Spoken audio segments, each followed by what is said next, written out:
Queen of Lean, and today I wanted to take you through a technique clip on how to activate through your glute med. So this is a muscle that's located on the outside of your hips, and it's particularly important to make sure that this is firing for larger movement patterns such as your squats and deadlifts to ensure that your knees are tracking correctly and not dropping in. So I've got my coach Christy here with us, and she is going to take us through a couple of different variations on this activation. So first of all, we have a side stepping with the band. So Christy's got a small resistance band that she's put around her knees. You can test this out and put it around your feet or ankles and just see what gives you the best activation.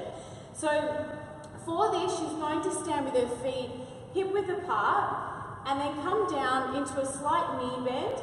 And then the most important part of this is to push out through your knees and make sure that you're activating through the outside of your hips.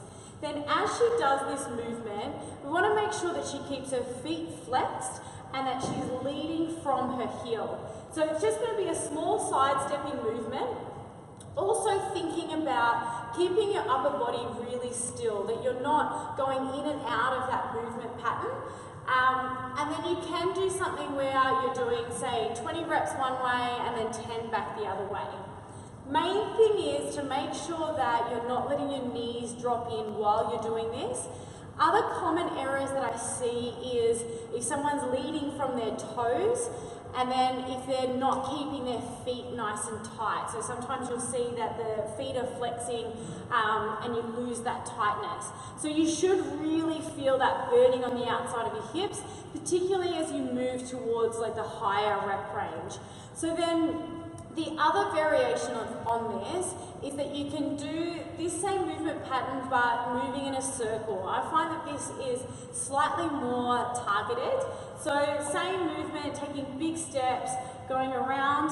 So just remembering if you're stepping with your left leg that you're going to go around towards the left and have your back moving around there.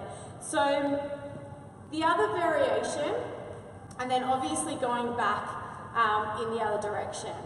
Then the third variation, we really like this one, it's called Monster Walk, where you start, it's slightly more advanced, where you start in that position where you're nice and bent through your knees, hip width apart, and then what you're going to do is tap your heels in together and then step out. So heel in and step out. Good. And you can do this both moving forward and backwards. So if you had a rep range where you were doing, say, 10 reps back and 10 reps forward, and then the main thing is that right at the end of it, that you really feel that activation through the outside of your hips. It should really be burning and making sure that muscle is switched on. So I hope you enjoyed this video and you find these three variations really helpful. As I said, these are great to put at the start of your training and just making sure that everything's firing and switching on and then going off and doing your bigger movement patterns. I'm Amanda from the Queen of Lean, and I'll see you very soon.